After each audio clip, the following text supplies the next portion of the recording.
Hi, welcome to Dhanmokshi YouTube channel. ನಾನಿವತ್ತು ನಿಮಗೆ ಸೂಪರಾಗಿರೋ ಒಂದು ಟಿಪ್ಸ್ನ ಕೊಡೋಕ್ಕೆ ಅಂತ ಬಂದಿದ್ದೀನಿ. ಆ ಟಿಪ್ಸ್ ಏನಂತ ಯೋಚನೆ ಮಾಡ್ತಾ ಇದ್ದೀರಾ? ಬನ್ನಿ ನೋಡೋಣ. ಪ್ರತಿ ಮನೇಲೂ ಕೂಡ ಅಯ್ಯೋ ನನಗೆ ಏರ್ ಫಾಲ್ ಆಗ್ತಿದೆ, ಏನಪ್ಪ ಮಾಡೋದು ಅಂತ ಯೋಚನೆ ಮಾಡ್ತಾ ಇದ್ದೀರಾ ಅಲ್ವಾ? ಅಯ್ಯೋ ನಾನು ಅದನ್ನು ಮಾಡಿದೆ, ಇದನ್ನು ಮಾಡಿದೆ, ನನಗೆ ಅದು ವರ್ಕ್ ಆಗಲಿಲ್ಲ, ಇದು ವರ್ಕ್ ಆಗಲಿಲ್ಲ ಅಂತ ಯೋಚನೆ ಮಾಡೋರಿಗೆ ನಾನು ಕೊಡುವಂತಹ ಈ ಟಿಪ್ಸಿಂದ ನಿಜವಾಗ್ಲೂ ನಿಮಗೆ ಅದ್ಭುತವಾದಂಥ ಒಂದು ರಿಸಲ್ಟ್ನ ಕೊಡುತ್ತೆ. ಜೊತೆಗೇನಪ್ಪ ಅಂತಂದರೆ ಏರ್ ಫಾಲ್ ಆಗೋದನ್ನು ಕಡಿಮೆ ಮಾಡುತ್ತೆ. ಜೊತೆಗೆ ನಿಮಗೆ ಯಾರ್ಯಾರಿಗೆ ವೈಟ್ ಏರ್ಸ್ ಬರ್ತಾ ಇದೆ ಇವಾಗ ಮತ್ತು ಕೆಂಚು ಕೂದಲಾಗಿದೆ ಅಂಥವ್ರಿಗೂ ಕೂಡ ಇದು ತುಂಬ ಉಪಯೋಗಕಾರಿಯಾದಂತಹ ಒಂದು ಟಿಪ್ಸ್. ಈ ಕೊತ್ತಂಬರಿ ಸೊಪ್ಪನ್ನು ನಾವು ಯಾವ ರೀತಿಯಲ್ಲಿ ನಾವು ಯೂಸ್ ಮಾಡ್ಕೋಬೋದು ಅಂತಂದರೆ, ಇಲ್ಲಿ ನೋಡಿ, ಫಸ್ಟು ನಾನು ಏನು ಮಾಡಿದ್ದೀನಿ, 1 ಗಂಟೆ ಕೊತ್ತಂಬರಿ ಸೊಪ್ಪನ್ನು ತೊಗೊಂಡು ನಾನು ಅದನ್ನು ನೀಟಾಗಿ ಆ ಒಂದು ಹಿಂದೆ ಬೇರಿರುವಂಥದ್ದನ್ನೆಲ್ಲ ತೆಗೆದು ಅದನ್ನು ನೀಟಾಗಿ ವಾಶ್ ಮಾಡ್ತಾ ಇದ್ದೀನಿ. ಫಸ್ಟು ಯಾವುದನ್ನೇ ಆದರೂ ಸೊಪ್ಪನ್ನು ವಾಶ್ ಮಾಡ್ಕೋಬೇಕು. ಅದನ್ನು ವಾಶ್ ಮಾಡಿಕೊಂಡು ನೆಕ್ಸ್ಟು ನಾನು ಏನು ಮಾಡ್ತಾಯಿದ್ದೀನಿ ಅಂತಂದರೆ, ವಾಶ್ ಮಾಡಿ ನೆಕ್ಸ್ಟ್ ಮೂಮೆಂಟಲ್ಲೇ ನಾನು ಒಂದು ಜಾರನ್ನ ತೊಗೊಂಡು ಜಾರ್ ಒಳಗಡೆಗೆ ಆ ಕೊತ್ತಂಬರಿ ಸೊಪ್ಪನ್ನು ತೆಗೆದುಕೊಂಡಿದ್ದೀನಿ. ಆ ಕೊತ್ತಂಬರಿ ಸೊಪ್ಪನ್ನು ತೆಗೆದುಕೊಂಡು ಸ್ವಲ್ಪ ಪುಡಿ ಮಾಡಿ ನೆಕ್ಸ್ಟ್ ಅದಾದಮೇಲೆ ಒಂಚೂರು ನೀರನ್ನು ಅದಕ್ಕೆ ಅಪ್ಲೈ ಮಾಡ್ಕೊಂಡಿದ್ದೀನಿ. ಕೆಲವ್ರಿಗೆ ತುಂಬ ಬಾಡಿ ಕೋಲ್ಡ್ ಸಿಂಪ್ಟಮ್ಸ್ ಇರುತ್ತೆ, ಅಂಥವ್ರು ಏನು ಮಾಡ್ಬೋದಪ್ಪ ಅಂತಂದರೆ ಇದಕ್ಕೆ ಕಾಂಬಿನೇಷನ್ ಆಗಿ ಕೊತ್ತಂಬರಿ ಸೊಪ್ಪು ಜೊತೆಗೆ ಸ್ವಲ್ಪ ಕರ್ಬೇವಿನ ಸೊಪ್ಪನ್ನ ಮಿಕ್ಸ್ ಮಾಡಿ ಕೂಡ ಹಾಕೊಬೋದು. ಅದು ಕೂಡ ನಿಮಗೆ ಬ್ಯಾಲೆನ್ಸ್ ಆಗುತ್ತೆ ಕೋಲ್ಡ್ ಇರೋವಂಥವರಿಗೆ. ಇಲ್ಲ ನನಗೆ ಪರವಾಗಿಲ್ಲ, ನನ್ನ ಬಾಡಿ ಹೀಟ್ ಇದೆ, ಸ್ವಲ್ಪ ನಾನು ಕೊತ್ತಂಬರಿ ಸೊಪ್ಪನ್ನೇ ನಾನು ಬಳಕೆ ಮಾಡ್ತೀನಿ ಅನ್ನೋರಿಗೂ ಕೂಡ ತುಂಬ ಅದ್ಭುತವಾದಂಥ ಒಂದು ರಿಸಲ್ಟನ್ನು ಕೊಡುತ್ತೆ. ಮಿಕ್ಸಿ ಎಲ್ಲ ಮಾಡ್ಕೊಂಡಾದ್ಮೇಲೆ ನೆಕ್ಸ್ಟ್ ನಾನು ಒಂದು ಗಾಜಿನ ಬೌಲಿಗೆ ಅದನ್ನು ಹಾಕ್ಕೊಂಡಿದ್ದೀನಿ. ಅದನ್ನು ಹಾಕ್ಕೊಂಡು ನೆಕ್ಸ್ಟ್ ಅದನ್ನು ಯಾವ ರೀತಿಯಲ್ಲಿ ನಾವು ಅಪ್ಲೈ ಮಾಡ್ಬೋದು ಅನ್ನೋದನ್ನು ನೋಡೋಣ. ಅದಕ್ಕಿಂತ ಈ ಉಪಯೋಗಗಳನ್ನ ಕೂಡ ನಾವು ಸ್ವಲ್ಪ ನೋಡೋಣ.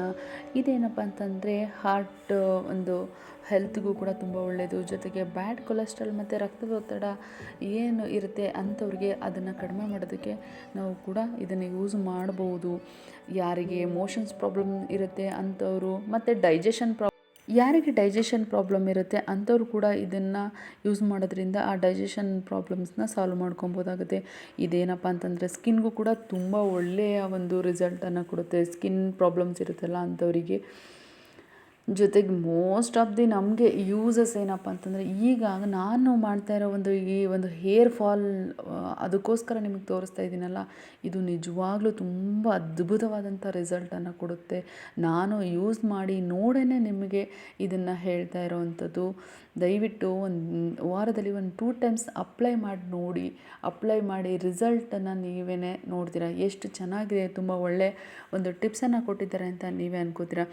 ಕೂದಲಿನ ಪ್ರತಿಯೊಂದು ಬುಡಕ್ಕೂ ಕೂಡ ಅದು ನೀಟಾಗಿ ಅಪ್ಲೈ ಆಗೋ ಥರ ನೀಟಾಗಿ ಸ್ವಲ್ಪ ನಿಧಾನಕ್ಕೆ ಅದನ್ನು ಹಾಕಿ ಅಪ್ಲೈ ಮಾಡಿ ಅದನ್ನು ಮಸಾಜ್ ಕೊಡಿ. ಒಂದು 5 ನಿಮಿಷನಾದ್ರೂ ಸ್ವಲ್ಪ ನೀಟಾಗಿ ಆ ಬುಡಕ್ಕೆ ಅದು ಹೋಗಬೇಕು. ಆ ರೀತಿಯಲ್ಲಿ ನೀವು ಮಸಾಜನ್ನ ಕೊಡಿ. ಇದರಿಂದ ಏನು ಒಂದು ಹೊಟ್ಟಿದೆ, ನಮ್ಮ ಒಂದು ಕೆಲವರು ತಲೆ ಉರಿ ಅಂತ ಹೇಳ್ತಾ ಇರ್ತಾರೆ, ಅಂಥವ್ರಿಗೂ ಕೂಡ ಇದು ತುಂಬ ಚೆನ್ನಾಗಿ ಒಳ್ಳೆ ರಿಸಲ್ಟನ್ನು ಕೊಡುತ್ತೆ. ಮಸಾಜ್ ಎಲ್ಲ ಮಾಡಿ ಒಂದು 20 ನಿಮಿಷ ಬಿಟ್ಟು ಹಾಗೆಯೇ ಅದೆಲ್ಲ ಡ್ರೈ ಆದಮೇಲೆ ನೀಟಾಗಿ ಅದನ್ನು ನೀವು ಹಾಗೇನಾದರೂ ಸ್ನಾನ ಮಾಡ್ಕೋಬೋದು, ಅಥವಾ ಸೀಗೆ ಪುಡಿ ಅಪ್ಲೈ ಮಾಡಿ ಕೂಡ ಆ ಒಂದು ಏರನ್ನು ವಾಶ್ ಮಾಡ್ಕೋಬೋದು. ನಾನು ಇನ್ಮೇಲೆ ಪ್ರತಿದಿನ ನಿಮಗೆ ಒಂದು ಆಕ್ಯುಪ್ರೆಷರಿಂದ ಮತ್ತು ಕಲರ್ ಥೆರಪಿಯಿಂದ ಯಾವ್ಯಾವ ರೀತಿಯಲ್ಲಿ ನಮ್ಮ ಒಂದು ಆರೋಗ್ಯ ಸಮಸ್ಯೆಯನ್ನು ನಾವು ಮೆಡಿಸನ್ ಇಲ್ಲದೇ ನಾವು ಯಾವ ರೀತಿಯಲ್ಲಿ ಸಾಲ್ವ್ ಮಾಡ್ಕೋಬೋದು ಅನ್ನೋ ಒಂದು ಮಾಹಿತಿನ ಕೊಡೋದಕ್ಕೆ ಇಷ್ಟಪಡ್ತೀನಿ.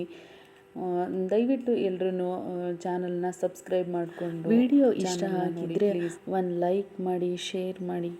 ಪ್ಲೀಸ್ ಎಲ್ಲರೂ ಕೂಡ ಸಬ್ಸ್ಕ್ರೈಬ್ ಮಾಡಿಕೊಂಡು ಸಪೋರ್ಟ್ ಮಾಡಿ. Thank you for watching.